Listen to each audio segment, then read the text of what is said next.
Let's go to the ongoing war in the Middle East. Gaza's health ministry says 71 Palestinians have been killed in an Israeli attack in Khan Yunis. Another 290 people were reportedly wounded in the strike that hit tents that are housing displaced people in the southern Gaza city.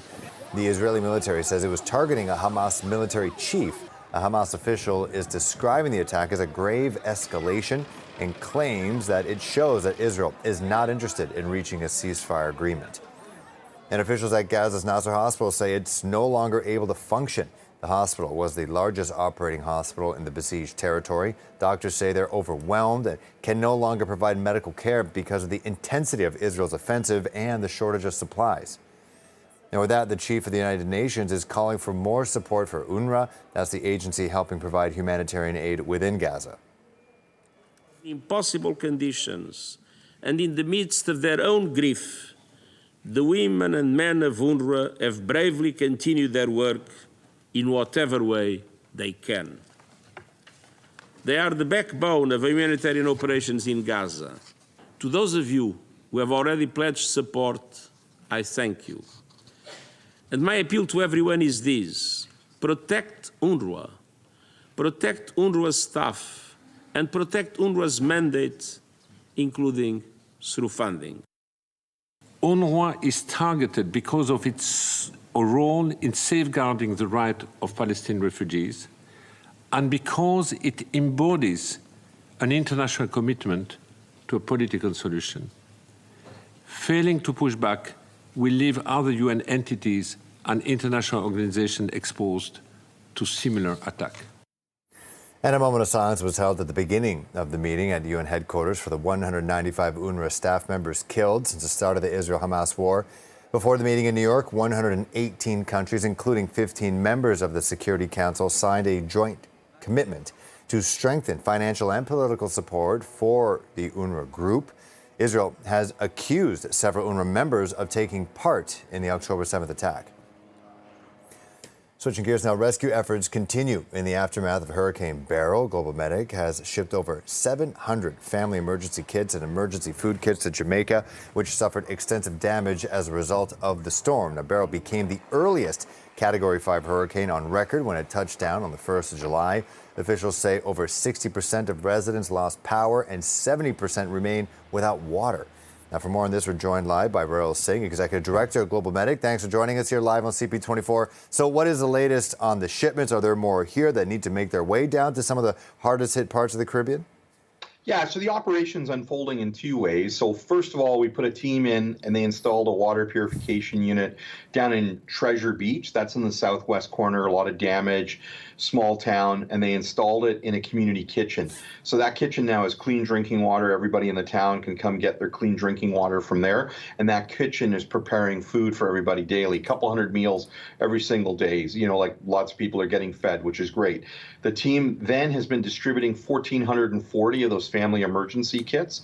So 720 have the water unit and 720 have the food.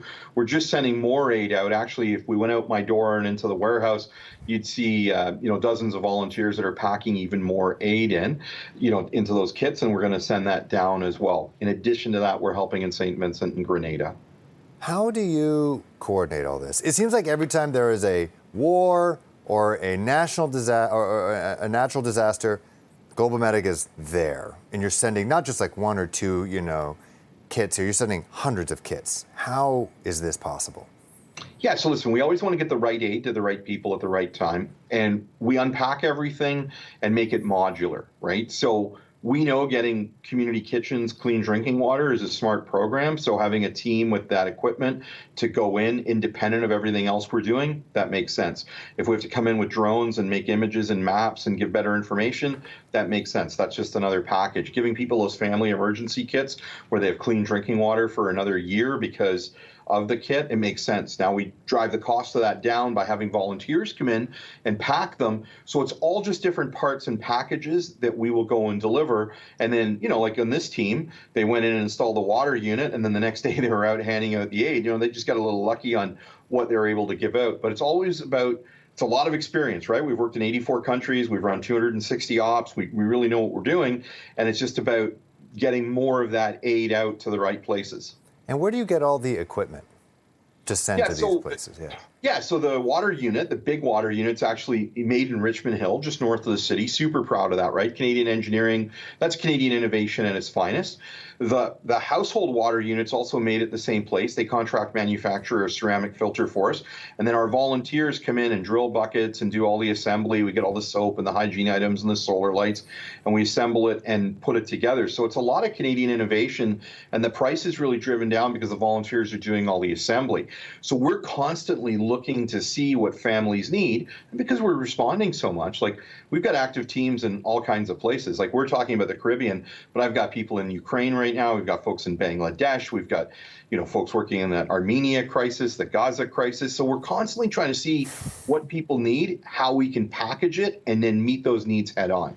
And does it make you somewhat frustrated that your group is doing this? I feel like it seems like, I know the government of Canada is doing a lot, but it seems like you're guys doing everything. And, I think, No, listen, I think if you looked at value for money, which that's a term the government of Canada simply does not understand, you would just get more bang for your buck by supporting teams like us because we leverage volunteers, because we leverage, free airspace that's given to us by partners, because our people are all committed to getting aid out.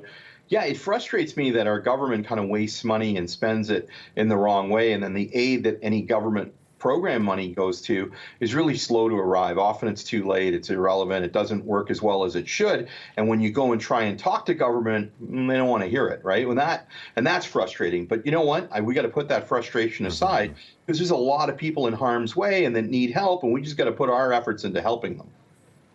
Yeah, no, I only ask because we always cover these stories, and it always seems like GlobalMedic's right in the heart of it, and you're on the front lines almost immediately. And it seems like obviously, like you said, you have to put the bureaucracy and all that stuff behind it, and you're doing a great thing. And I just trying to figure out how you do it, because you guys are, honestly, it feels like you guys are superheroes when things get to the absolute worst. But we do appreciate it, and thanks for talking to us, Mr. Singh. We do appreciate it as always. No, thank you. And listen, let's keep helping folks in the Caribbean, because I know the stories out of the news, but there's a lot of people who need our help still. Right, and it's still just the beginning-ish of hurricane season, so unfortunately, not the end. But thank you so much. We do appreciate it. No, take care.